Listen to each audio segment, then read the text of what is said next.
This is David Tools. I do thank you for giving me just a minute of your time. Zoning is a headache. Zoning is an intervention in the marketplace where people's decisions are overridden and encouraged and informed and guided, if you will, by plans created by others, plans for the use of lots in a city or county or a regional planning agency area, an area that is not free anymore because we have the better people running them, people such as John Bridger in the Chattanooga, in the regional planning agency for Chattanooga. He wears a bow tie too. So you know that when you have a planning agency and you have a zoning board, you have just the best people, the smartest people in your town, guiding and controlling and planning things out, making it so that people won't have to have any kind of crisis by having a neighbor that's somehow very different from that party. To help us look at the you might say the philosophical, even the moral problems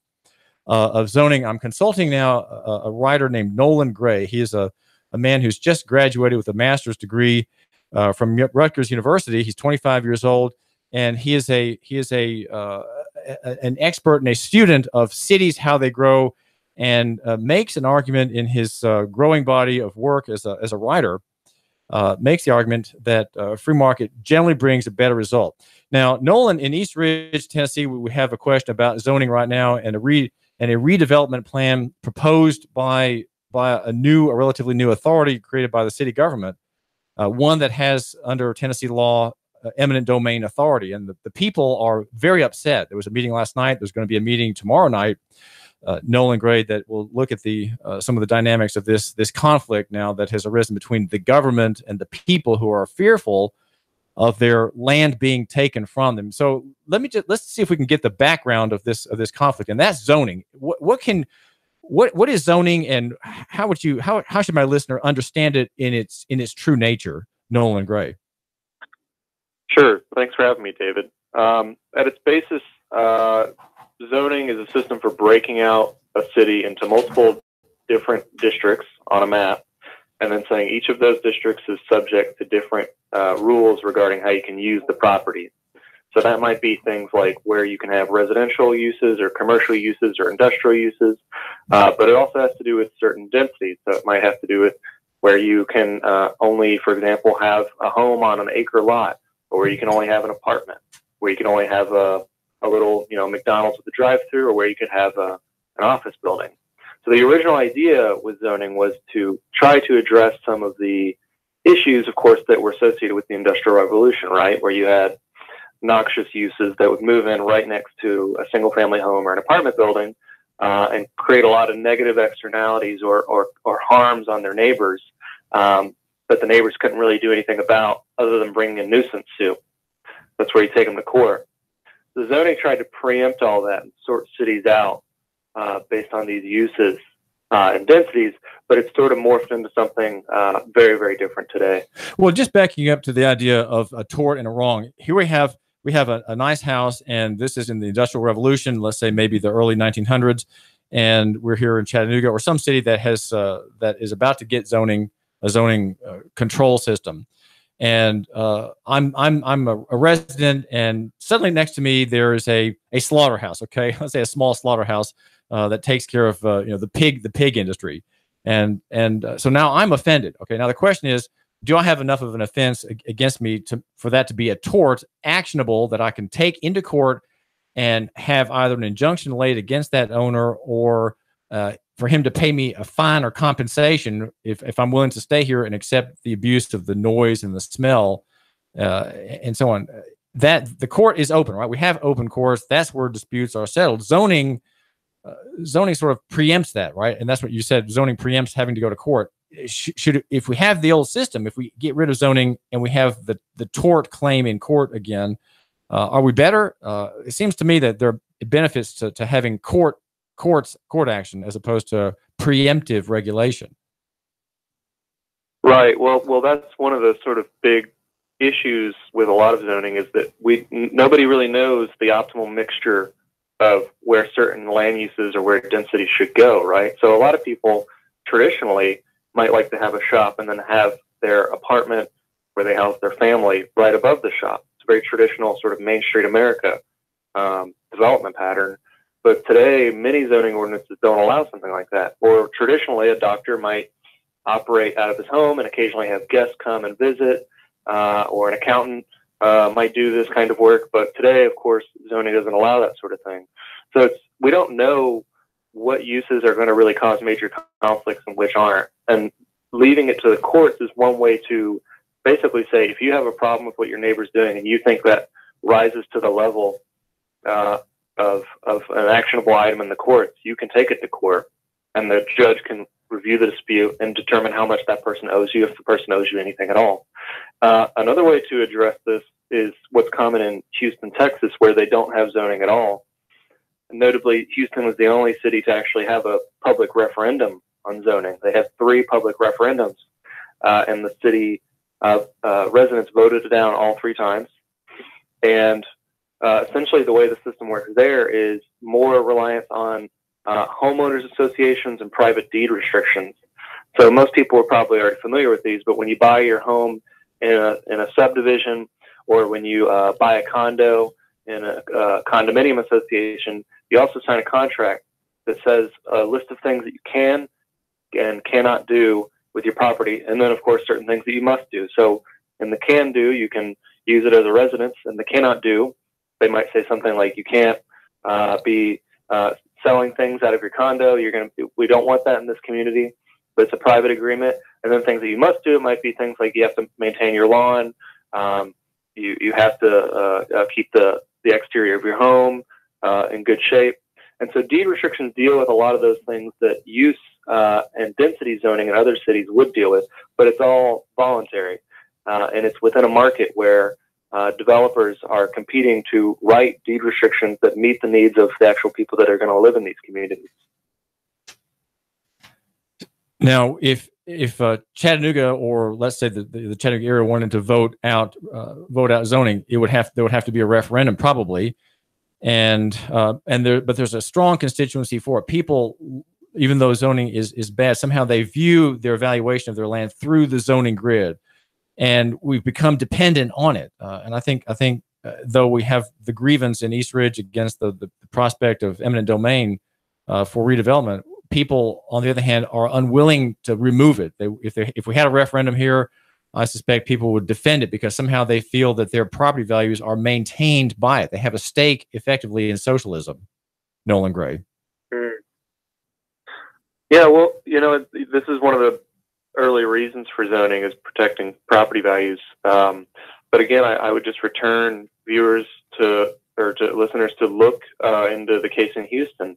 It seems like these deed restrictions actually do a good job, if not as good a job as zoning, of preserving property values. And there's really very little evidence about the relationship between preserved property values and zoning. If certain land uses are going to change, they can change under zoning just as much as they can under a market. And in fact, it might even be worse under zoning in many circumstances, because at least within a market system, there are these traditional recourses, or industrial uses will naturally self-sort. So this is another thing you see in Houston, for example. The industrial uses actually cluster far away from where the residences are, by and large. Now, why would they do this?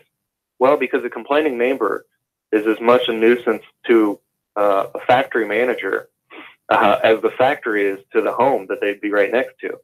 So these people don't want to be near each other. And so these sorts of situations where neighbors are going to get into conflict, people naturally try to avoid these situations.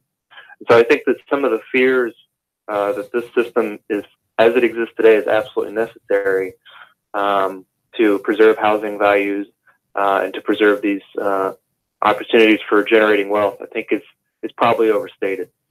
Well, I'm not quite clear exactly what you're saying. Are you saying that zoning is here to stay because it does serve a good function that people want? Nolan?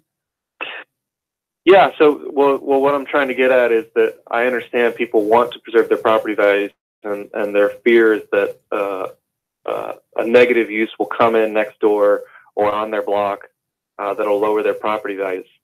But first of all, this sort of thing happens under zoning already. People might move into your neighborhood and not maintain their properties, and there's really nothing zoning can do about that. You'd have to have code enforcement.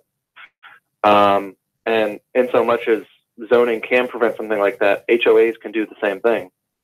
They can say, if you want to move into this neighborhood, we've all voluntarily agreed that you have to maintain the property to this level. And so that's a market voluntary alternative to zoning. We have a lot of debate in the Chattanooga area, Nolan Gray, and there's debate in cities across the country about the poor and what's called affordable housing. Now, I'm a person who would put affordable housing in lowercase a and H. Some people, of course, talk about it with a capital A and a capital H because they have in view a government program with builder set-asides and the like. How is it that zoning makes life more expensive and more difficult for poor people? How is it that zoning, Nolan Gray, makes cities less hospitable to the poor who need to generally live near where they work and don't have a great deal of means and who need to live in a shabbier part of town?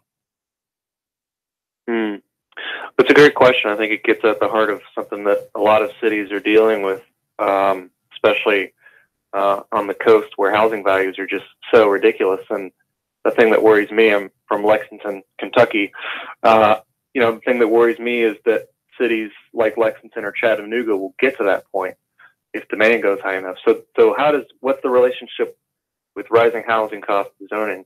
Well, essentially zoning restricts the supply of new housing. So many cities, over 70% of the city is zoned for what's called R1, which means the most that you can build is a single family home. You can't have any apartments. You can't have maybe a granny flat out back for a relative or a friend who needs to stay in a small apartment. You can't do any of that. It has to stay a single family home from now till the end of time, or at least it's rezoned. And this is preventing certain things that used to happen that created opportunities for affordable housing. So when my grandma and my great grandma moved to Louisville, Kentucky, they lived in a divided up old mansion. I'm sure many people listening probably have heard similar stories or have had family members live in that arrangement. Essentially what happened was you had all these big homes, and then there was so much demand for housing as people were moving to the city to work in factories, to work for commercial establishments. And the market signaled that, hey, there's more need for more housing units. Break up some of these big old homes. The person who would live in one of those giant old homes can't outbid all these smaller families with less money that want to break it up and turn it into small apartments. And so there's a natural process where new affordable housing is created. And it's affordable housing, as you said, with the lower A and the lower H. There's no necessary state involvement or subsidies or mandates. This is something that the market will naturally do. It'll say, where can we create opportunities for more of this housing? The number one barrier on that right now is zoning. If that mansion that my great-grandma had moved into when she first moved to Louisville had been zoned R1, would have been illegal to break that up and turn it into apartments. And so getting rid of some of these rules or phasing them back and allowing for more, newer, smaller housing units in areas where there's tons of housing demand is one way to create economic opportunity and to avoid housing costs going through the roof like you see in San Francisco. This is David Tillis. We do thank you for tuning in here at 92.7 FM. We're arguing for local economy and the free market. Love your neighbor and buy local. Brought to you by yournews.com. That's yournews.com. If you're in the Chattanooga area, just click on that and your URL will send you to our local version of that radio press platform with state, national, and international news. David Tillis. We're talking with Nolan Gray, and he's explaining something I think very, very important, and that is, Nolan, as you also do in one of your essays about density, the point you're making is that controls prevent bidding by the poor, and those controls, as we're hearing from Nolan Gray, who's an urban expert who just graduated from Rutgers University at age 25 with a master's degree. Those controls would include minimum lot sizes, single-family zoning, parking requirements, minimum unit size rules. That these are all ones you mentioned in a recent article. And requirement of some, all of which are effectively a requirement for a minimum housing consumption. And so when there's a requirement that you have to buy so much, you have to have so much in a piece of real estate, what's excluded, Nolan, are the poor, because they need smaller amounts. they consume less housing, you might say resources. They're at the lower end, and they can't bid on these resources if the zoning rules prevent breaking up of larger blocks. That's correct. Yeah. If you say to someone that you can only live in this community if you can afford a home on an acre lot, you're saying everyone who's too poor to afford that lot can't live here. And so we have people who are defenders of zoning, defenders of municipal authority, and they all say they have big hearts. They all care about the poor. And here in Chattanooga, Mayor Andy Burke and his staff have a lot to say about affordable housing, and they want a program.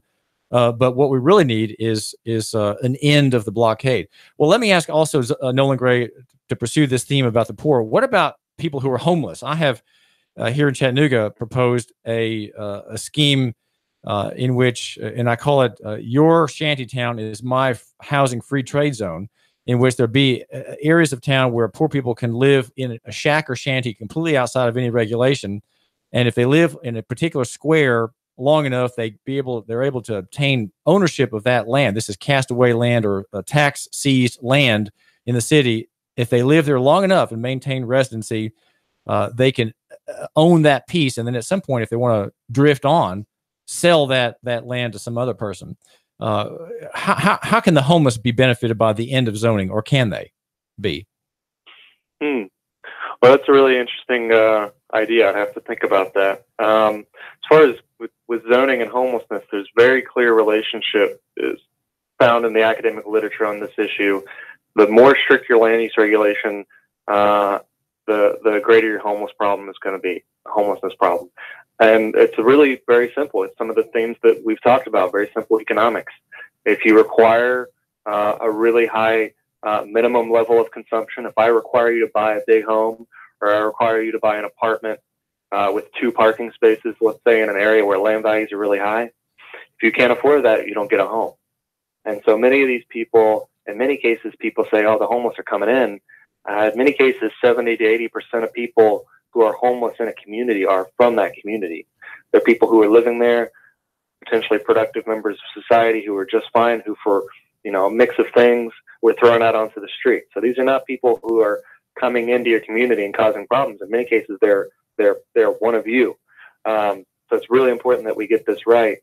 In general, I think zoning also creates issues in terms of nonprofit groups and church groups that want to house these people. They want to create shelters. In many cases, zoning is used to block that. So they'll say, oh, well, this area is not zoned for a homeless shelter.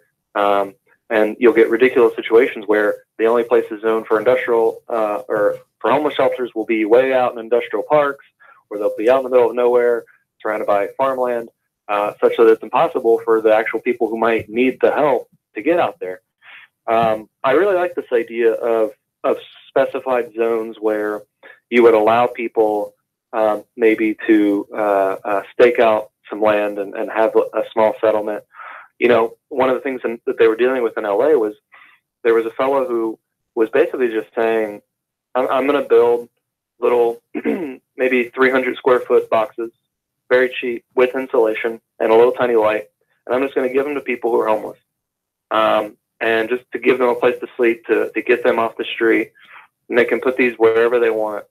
And so, of course, to secure they belongings. are sort of picking marginal land, and they're putting it, in ditches or things like that, places where people don't really care about. And the city, of course, went in and started tearing them all down. If you had a space in a city where you allowed that, I think it would be positive for a few reasons. Number one, just so people have shelter. Like the case out in Utah, Salt Lake City, they have a great program called Housing First, where they basically just say, we'll work with community groups, we'll work with nonprofit groups, and the priority is just get these people in a home. And in many cases, that's the number one barrier to them getting out of the situation that they're in. They don't have a place to store their stuff. They don't have an address to collect mail or to put on a job application. And so just giving people a home is revolutionary. But then, too, if you concentrated where people were coming together, this is another opportunity for members of the community to target their help. Rather than having the homeless population maybe spread out all over the city, you could try to concentrate them in one area where you could create maybe bathroom facilities that people could share, or you could have certain community services, counseling, things of that nature. So that's a really unique idea. I think that really the absolute priority right now is you got to build more housing. This is David Toulis, and we're talking with Nolan Gray. Nolan, thank you for joining me here at 92.7 FM Nuka Radio. Thank you so much. It's a pleasure. Thank you. Nolan Gray is just graduated from Rutgers University with a master's degree in, he's an urban planning specialist and researcher, and we've been talking about housing and affordability here in Chattanooga. This is David Toulis, and now I've got some important messages. Thank you.